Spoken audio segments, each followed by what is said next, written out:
Sometimes we feel we have life all figured out, and then the unexpected happens.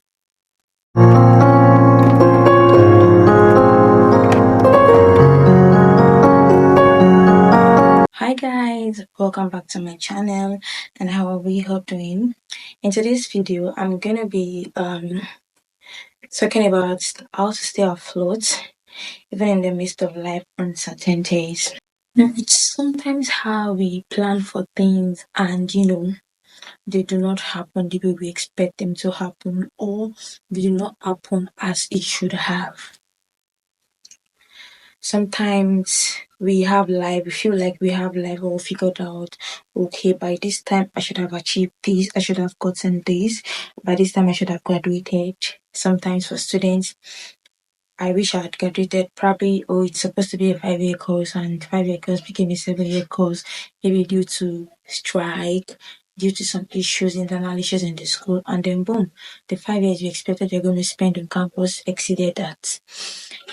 You already planned that you're going to spend that 5 years, but it didn't happen due to some factors. How do you explain somebody who is fine this moment and the next moment the person is sick? How do you explain somebody who was fine yesterday and then today you heard that the person is lonely? There are so many uncertainties that surrounds life. I knew that 2020, if anybody had told any of us that what happened, we know what happened 2020 was during the COVID. If anybody had said that is going to happen and it's going to throw the whole world into chaos, we would not have even actually believed that such a thing would happen. And we all saw the effects of COVID. A lot of people would love to, go out, would love to go to work, physical office, were trapped in the sense that they could no longer go to their office physically. Some people have to start working remotely. Some have to start adjusting to an hybrid way of working, probably go to office maybe twice in a week, or some have to start working on a shift basis. If this person goes so time, this other person can come, just to curtail the number of people that can be at a place at a time. Some people were trapped in the sense that they no longer had access to the phones. Some people, their daily survival is on the road. People that sell things on the road, they were trapped. They could no longer move freely because of the fear that if they move anyhow, they might just be arrested, because there was a restriction to people's movement, and a lot of people were trapped in the sense that they could no longer go to church physically. They had to rely on online services. People that love to be in church physically to enjoy the fellowship of their brethren, they could no longer do that. Some people were trapped in the sense that they were fine, nothing was wrong with them. At the end of the day, they became sick. And there were a lot of things that happened. Some people lost their job. Some people were not planning to even lose their job in the next 5, 7, 8, 10 years, and then it happened. Some people lost their loved ones as a result of the virus.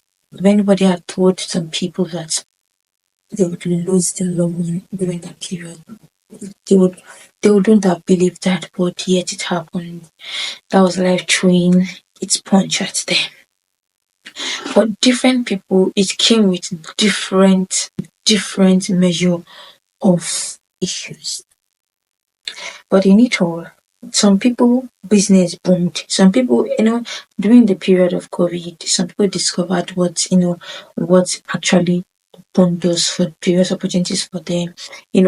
Some people started the sale of nose masks. Nose masks was not something that was common. Most people, when they use nose masks, is probably when they're in the hospital. Probably some people in the lab use nose masks and all. But nose masks now became a thing that everybody wanted to have.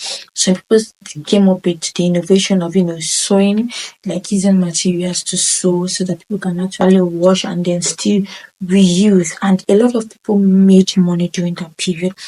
Normally that business would not have yielded as much profit as it yielded if COVID did not happen. But when COVID happened, these people were able to thrive and they made a lot of profit. Life can just be so uncertain. Sometimes we'll make all the plans that I want this done, I want this done, I want this to happen, I want this to happen. And who says that tomorrow someone will still be alive to witness those things happening? we all plan, but sometimes those plans don't go according to the way we want them to. That doesn't mean that we should despair. I was reading something online a few days ago about a couple who lost their life in a gas explosion. I was heartbroken. Like, these people had life. Like, they had plans, maybe the number of kids they wanted, the way they want their home to be, and how the way they want to live life, and all. They had plans, but their life was cut short. They never imagined that this would happen to them, and it happened. Life can really be so uncertain, and sometimes it might make us want to start saying, do I really need to plan? Do I really need to make plans about life? But yet, that should not discourage us. Even when we are making our plans, let's involve God in the plan. As we're making plan, He is the one who knows the end from the beginning. Involving God in your plan assures you of certainty. Outside God, you never can tell what will happen in the next minute, but having that plan with God by your side, backing you up, He will be able to tell you, oh, in this plan, this might not happen. This might happen, depending on how you involve God in your planning. So, whatever plans we make, whatever thing we envisage to do, I'll just encourage us to always involve God in it, because He is the one who knows the end from the beginning. I would just want you to note that whatever plan you're making, don't leave God out of it, because He's the only one that can guarantee us tomorrow. It's the only one that can guarantee that tomorrow will still be on earth. It's the only one that can guarantee that tomorrow all the money that one has acquired or other savings will not be spent on sickness. It's the only one that can guarantee us good health. It's the only one that can guarantee us sunlight. It's the only one that can guarantee us life. So in whatever plans you are making, don't leave God out of it. Don't leave God out of it. And God will help us even as we go in this week. That's life will not throw its punch at us, and that our life will not be cut short. Sickness will not give you our life. Difficulties will not make us give up. And what we didn't plan for that would cause us pain would not happen to us in Jesus' name. You have a lovely week, and I'll see you guys in my next video. I love you guys. Bye.